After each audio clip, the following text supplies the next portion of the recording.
Movie की शुरुआत में हमें एक आईना दिखाया जाता है। ये वही आईना है जो हमें इस मूवी के पार्ट 1 यानी स्नो वाइट में दिखाया गया था। अगर आपने पार्ट 1 नहीं देखा तो मैं आपसे रिक्वेस्ट करूंगा कि पहले आप उसे देखें ताकि आप कहानी से अच्छे से जुड़ पाएं। पार्ट 1 का लिंक आपको इसी वीडियो के डिस्क्रिप्शन में मिल जाएगा। तो पार्ट 2 की कहानी शुरू करते हैं। यहाँ हमें रवीना दिखाई जाती है जो अपने जादू से एक और राजा को मार के उसका राज्य हथिया लेती है। इससे पहले भी रवीना ने कई राजाओं को मारकर उनका राज्य छीन लिया था। वहीं आपको बता दें कि यह कहानी पार्ट 1 से कई साल पहले की है। यहाँ हमें रवीना के साथ उसकी बहन फ्रिया भी दिखाई जाती है। फ्रिया एक लड़के से प्यार करती है मगर रवीना को ये बात पसंद नहीं आती। वो अपनी बहन को समझाती है कि हमारे खानदान में औरतों को एक खास तरह का वरदान मिला है, तुम भी अपनी शक्ति को पहचानो। मगर फ्रिया रवीना से बहुत अलग होती है। वो रवीना को कहती है कि मैं तुम जैसी नहीं हूँ। रवीना कहती है कि कोई मर्द सच्चा प्यार नहीं कर सकता, ये लड़का भी तुम्हें धोखा देगा और तुम्हारी बेटी को भी। यहाँ हमें पता चलता है कि फ्रिया प्रेग्नेंट है। खैर फ्रिया रवीना की बात नहीं सुनती और वहाँ से चली जाती है क्योंकि फ्रिया को अपने प्यार पर पूरा भरोसा होता है। फिर कुछ महीने बीत जाते हैं और फ्रिया एक बेटी को जन्म देती है जो बहुत खूबसूरत होती है। एक दिन फ्रिया का प्रेमी उसे एक खत लिखता है जिसमें लिखा था कि वो आज साहिब बागीचे में उससे शादी करेगा और उसे और अपनी बेटी को इस राज्य से दूर ले जाकर एक नई जिंदगी शुरू करेगा। फ्रिया बहुत खुश होती है और उससे मिलने के लिए साहिब बागीचे में आ जाती है। वो वहाँ से देखती है कि उसके कमरे में आग लगी है। अब क्योंकि फ्रिया की बेटी उसी कमरे में थी तो फ्रिया जल्दी से अपने कमरे की ओर दौड़ती है। वो देखती है कि उस आग में उसकी बेटी जलकर मर गई है। तभी रवीना के सैनिक उस प्रेमी को पकड़कर फ्रिया के पास लाते हैं। वो लड़का कहता है कि मेरे पास और कोई रास्ता नहीं था। यहाँ फ्रिया को पता चलता है कि उसने उसे धोखा दिया है। फ्रिया को इतना गुस्सा आता है कि उसके अंदर की शक्ति बाहर आ जाती है और वो उस लड़के को बर्फ का बनाकर मार देती है। यहाँ हमें पता चलता है कि फ्रिया बर्फ की रानी है। दुख और गुस्से से बेहाल होकर फ्रिया अपनी बहन का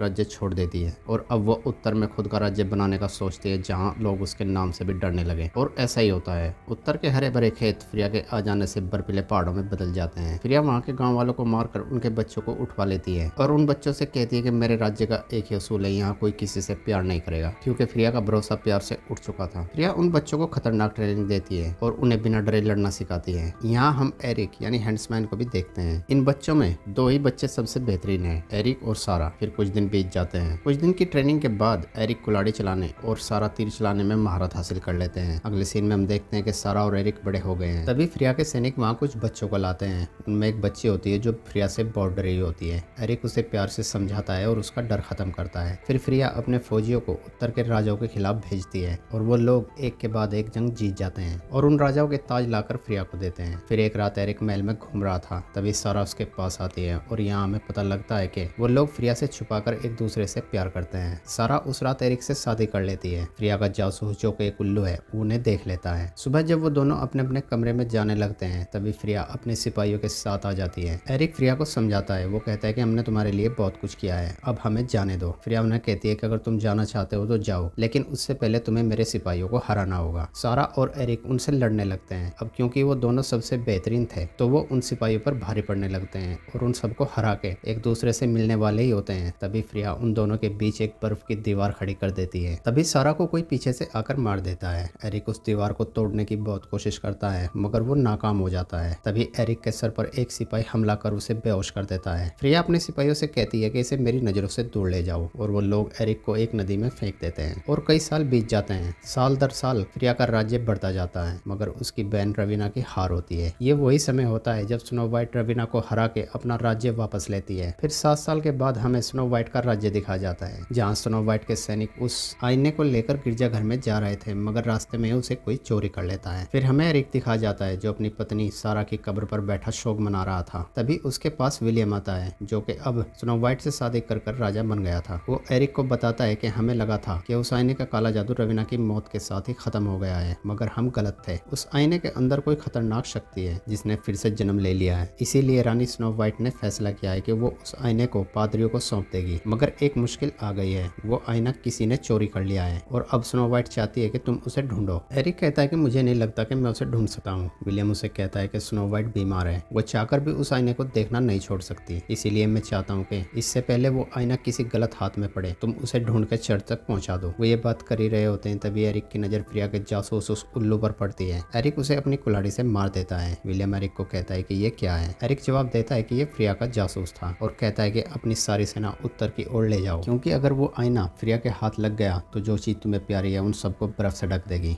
ये सुनते ही विलियम उत्तर की ओर जाने की तैयारी करने लगता है और एरिक और दो बोने उस आईने को ढूंढने निकल पड़ते हैं। उधर फ्रिया को उस आईने के बारे में पता लग जाता है। फ्रिया अपने सैनिक ड्यूक से कहती है कि मुझे वो आईना चाहिए, अपने सबसे बेहतरीन शिकारी को लेकर जाओ और एरिक को ढूंढो। फिर हम एरिक को देखते हैं जो स्नो वाइट की सेना के पास आ जाता है। उसे पता लग जाता है कि ये सैनिक आपस में लड़कर मर गए हैं और इसकी वजह वो जादुई आईना है। एरिक को वहाँ एक सैनिक के सीने में एक बेशकीमती तीर मिलता है। एरिक उन बोनों से कहता है कि जिसका भी ये तीर है आईना उसी के पास है। वहाँ एरिक को एक तलवार मिलती है जिस पर तारकुल जैसा कुछ लगा होता है, लेकिन एरिक इस चीज को नजरअंदाज करते हुए उन बोनों के साथ एक बार में आ जाता है। तभी वहाँ पर फ्रिया के शिकारी आ जाते हैं और एरिक से लड़ने लगते हैं। अब क्योंकि एरिक नशे में होता है तो वो एरिक पर भारी पड़ने लगते हैं और एरिक को मारने वाले ही होते हैं। तभी वहाँ पर कोई अपना चेहरा छुपाए हुए आता है और फ्रिया के सारे शिकारियों को मारकर भगा देता है। उनके जाने के बाद वो अपना चेहरा दिखाता है। दरअसल वो सारा होती है और यहाँ हमें पता लगता है कि सारा अब भी जिंदा है। सारा एरिक को एक जोरदार थप्पड़ लगाती है क्योंकि सारा को लगता है कि एरिक उसे अकेला छोड़कर वहाँ से भाग गया था। एरिक सारा को बहुत समझाता है मगर अब सारा को उस पर विश्वास नहीं होता। दरअसल फ्रिया ने सारा को अपने जादू से ये दिखाया था कि उसका पति एरिक उसे छोड़कर वहाँ से भाग गया था और इसके बाद फ्रिया ने सारा को 7 साल के लिए कैद रखा था और उस पर बहुत जुल्म किए थे। फिर एक दिन सारा वहाँ से भाग गई और उसने तय किया कि वो एरिक से बदला लेगी उसकी बेवफाई का। एरिक सारा को कहता है कि इस बदले से जरूरी इस वक्त वो आईना है, क्योंकि अगर वो फ्रिया के हाथ लग गया तो फिर उसे रोकना नामुमकिन हो जाएगा। सारा मान जाती है और वो चारों उसे ढूंढने निकल पड़ते हैं। वो एक जंगल से गुजर रहे थे तभी दो बोनियां उन्हें अपने जाल में फंसा लेती हैं। दरअसल ये लुटेरी होती हैं जो उस जंगल से आने जाने वाले को लूटती हैं। एरिक उन बोनियों को वो हीरे का तीर दिखाता है। वो तीर देखते ही वो बोनी उन्हें आज़ाद कर देती है और उनसे सुलह करती है और उन्हें बताती है कि हीरे के तीर सिर्फ गोब्लिन्स ही इस्तेमाल करते हैं। वहाँ खड़े बोने उन्हें कहते हैं कि गोब्लिन्स सिर्फ कहानियों में होते हैं। वो बोनी कहती है कि नहीं, गोब्लिन्स हकीकत में हैं। सारा कहती है कि वो हमें कहाँ मिलेंगे। वो बोनी जवाब देती है कि डोरियन नदी के उस पार एक छुपा हुआ जंगल है जो सेंचुरी का उत्तरी हिस्सा है। अगर तुम्हारा आईना चमकीला है तो वो उन्हीं के पास होगा, क्योंकि गोब्लिन्स को चमकीली चीजें बहुत पसंद है। और बोनी उनसे समझौता करती है और कहती है कि हम लोग वहाँ पर इकट्ठा जाएंगे, तुम अपना आईना ले लेना और मैं और मेरी साथी अपनी जेब भर लेंगे। और वो सभी नदी को पार करते हुए उस जंगल में आ जाते हैं जहाँ एरिक को एक पेड़ पर गोब्लिन्स का खून लगा दिखता है। वो उसे सूंघ के देखने लगता है और कहता है कि इनके खून से तारकुल की बू आती है। फिर वो आगे बढ़ते हैं तो उन्हें एक गोब्लिन्स की लाश मिलती है। उस लाश के पास ही एक पुल होता है। वो लोग उस पुल को पार करते हुए उस जगह आ जाते हैं जहाँ वो आईना होता है। वो वहाँ आकर देखते हैं कि गोब्लिन्स ने एक दूसरे के साथ लड़कर एक दूसरे को मार दिया है। एरिक को समझ में आ जाता है कि इसकी वजह वो जादुई आईना ही है। तभी उनके सामने एक गोब्लिन्स आ जाता है। एरिक अपने साथियों से कहता है कि उस आईने को लेकर भागो और उन्हें कहता है कि इसे किसी चीज से ढक लेना और इसकी तरफ मत देखना। तभी गोब्लिन्स उन पर हमला कर देता है। सारा और एरिक उससे लड़ने लगते हैं और वो बोने उस आईने को लेकर वहाँ से भाग जाते हैं। वो गोब्लिन्स चिल्ला चिल्ला कर अपने साथियों को बुलाने लगता है मगर तब तक एरिक और सारा उसे मार देते हैं। तभी सारा को एरिक के गले में उसका दिया हुआ लॉकेट दिखता है। वो समझ जाती है कि एरिक सच बोल रहा था। तभी वहाँ पर बहुत सारे गोब्लिन्स आ जाते हैं। एरिक सारा को वहाँ से भगा देता है और उस पुल को काट देता है ताकि वो गोब्लिन्स उन तक ना पहुँचे और उन्हें कहता है कि इसे गिरजाघर में ले जाओ। इतना कहकर अकेले ही उनसे भिड़ जाता है। वो गोब्लिन्स एरिक को चारों ओर से घेर लेते हैं। तभी सारा वहाँ पे जो गोब्लिन की लाश होती है उसमें अपना तीर डुबोती है। अब क्योंकि उनका खून तारकुल जैसा होता है तो वो उस तीर को आग लगाती है। वहाँ पर खड़ा बोना सारा से कहता है कि चूकना मत।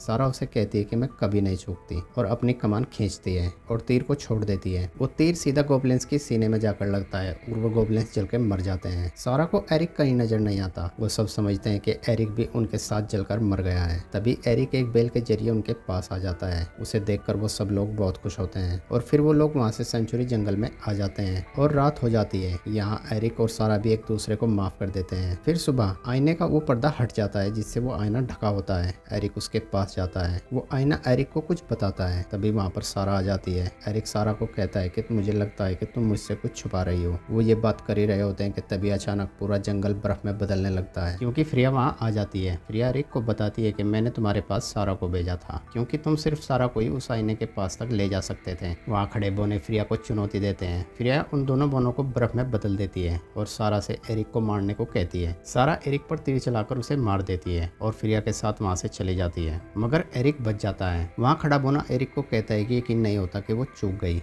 एरिक जवाब देता है, नहीं, उसने ये जानबूझकर किया है क्योंकि वो कभी नहीं चूकती। ये एक मान योजना है। एरिक और वो बोने हिरन पर सवार होकर फ्रिया के महल की ओर निकल पड़ते हैं। उधर फ्रिया उन बोनों को अपने महल में रखवा देती है और खुद उस आईने के पास आ जाती है और आईने पे जो मंत्र लिखा था उसे रिपीट करती है। उस आईने के अंदर से रवीना बाहर आती है। फ्रिया उसे देखकर हैरान हो जाती है। फ्रिया उससे पूछती है कि क्या तुम मरी नहीं थी? रवीना उसे बताती है कि मैं मौत और जिंदगी के बीच में थी जब तक तुमने मुझे आजाद नहीं किया था। रवीना फ्रिया की गद्दी पर बैठ जाती है और फ्रिया से कहती है कि तुम और तुम्हारी सेना अब मेरे साथ स्नो वाइट पर हमला करोगे और मैं अपना राज्य उस स्नो वाइट से वापस लूंगी। रवीना फ्रिया के सैनिकों को स्नो वाइट पर हमला करने के लिए तैयार करती है। तभी वहाँ पर फ्रिया आ जाती है। फ्रिया रवीना को कहती है कि ये मेरा राज्य है। रवीना फ्रिया को कहती है कि तुम्हारा राज्य सिर्फ इस महल की 4 दीवारी तक है और इसके बाहर मेरी हुकूमत चलती है, और उसे कहती है कि मत भूलो कि तुम्हारी यह शक्ति मेरी वजह से है। फ्रिया रवीना की बातों में आ जाती है और अपने शिकारियों को स्नो वाइट पर हमला करने को कहती है। तभी एरिक ऊपर से फ्रिया पर तीर चलाता है, मगर उस तीर को रवीना पकड़ लेती है और फ्रिया को, सारा और एरिक को मौत की सजा सुनाने को उकसा देती है। फ्रिया के सैनिक एरिक को पकड़कर फ्रिया के पास लाते हैं। वहाँ खड़े एरिक के पुराने दोस्त उसे धोखेबाज कहते हैं। एरिक उन्हें कहता है कि क्या प्यार करना धोखा है? फ्रिया को उसका प्यार नहीं मिला तो उसने हम सबके दिल में जहर भर दिया। एरिक फ्रिया से कहता है कि तुमने हमें पहले क्यों नहीं मारा? इसकी बजाय तुमने मेरा दिल तोड़ा और सारा को मेरे खिलाफ कर दिया। ये बात सुनकर फ्रिया की आंखें भर आती हैं। रवीना एरिक को कहती है कि तुम्हें तुम्हारा प्यार मिल सकता है मगर तुम्हारी जान नहीं बचा सकता। रवीना टैल्क से कहती है कि मार दो इन्हें, मगर टैल्क एरिक और सारा की बात सुनकर उनके साथ हो जाता है और उन्हें आजाद कर देता है। टैल्क को देखकर वहाँ सारे शिकारी एरिक के साथ हो जाते हैं। रवीना अपनी शक्ति से उन पर हमला करती है और बहुतों को मार देती है, लेकिन फ्रिया का दिल अब बदल चुका था। फ्रिया उन्हें बचाने के लिए रवीना के सामने एक बर्फ की विशाल दीवार खड़ी कर देती है। रवीना फ्रिया को कहती है कि मैंने सोचा था कि मैंने तुम्हारे अंदर की कमजोरी को निकालकर बाहर फेंक दिया है, पर तुम अब भी पहले जैसी ही हो। फ्रिया को रवीना पर शक हो जाता है। वो रवीना से पूछती है कि तुमने मुझे कैसे मजबूत बनाया? रवीना कहती है कि मुझे तुम्हें कुछ बताने की जरूरत नहीं, और वहाँ से जाने लगती है। तभी फ्रिया उसे पकड़ लेती है और अपनी शक्ति से देखती है कि रवीना ने उसके साथ क्या किया है। फ्रिया देखती है कि रवीना उस आईने के सामने खड़ी है और उस आईने से पूछती है कि बता इस राज्य में सबसे सुंदर कौन है? वो आईना कहता है कि अभी तो तुम हो, मगर कुछ साल बाद तुम्हारे बहन की बेटी इस राज्य की सबसे सुंदर लड़की होगी, और अगर वो जिंदा रही तो तुम्हारी शक्ति खत्म हो जाएगी और तुम बूढ़ी होकर मर जाओगी। इसीलिए रवीना फ्रिया के प्रेमी के हाथों उसकी बेटी को मरवा देती है। ये देखकर फ्रिया को बहुत दुख होता है। उधर एरिक अपने साथियों से कहता है कि हमें उस आईने को खत्म करना होगा, और वो सब लोग उस बर्फ की दीवार पर चढ़ने लगते हैं। रवीना फ्रिया पर हमला करती है और फ्रिया घायल हो जाती है, जिसकी वजह से वो बर्फ की दीवार टूट जाती है, मगर तब तक एरिक और सारा उस दीवार को पार कर लेते हैं और फिर रवीना और एरिक दोनों में फाइट शुरू हो जाती है। सारा उस आईने को लेने जाती है, मगर रवीना उस पर हमला कर उसे बेहोश कर देती है। तभी फ्रिया रवीना को गले लगाकर अपनी शक्ति से उसे बर्फ में जमाने लगती है, मगर रवीना बहुत शक्तिशाली होती है। वो फ्रिया को मार देती है, लेकिन मरने से पहले फ्रिया उस आईने को बर्फ बना देती है और एरिक अपनी कुल्हाड़ी से उसे तोड़ देता है। उस आईने के टूटते ही रवीना भी टूटकर बिखर जाती है और मर जाती है। रवीना के मरने के बाद अब स्नो वाइट राज्य सुरक्षित हो जाता है। एरिक सब बच्चों को रिहा कर देता है और फ्रिया की मौत के बाद वो बोने भी बर्फ से बाहर आ जाते हैं और उत्तरी इलाका अब पहले जैसा हो जाता है। और यहाँ हमारी मूवी का एंड हो जाता है।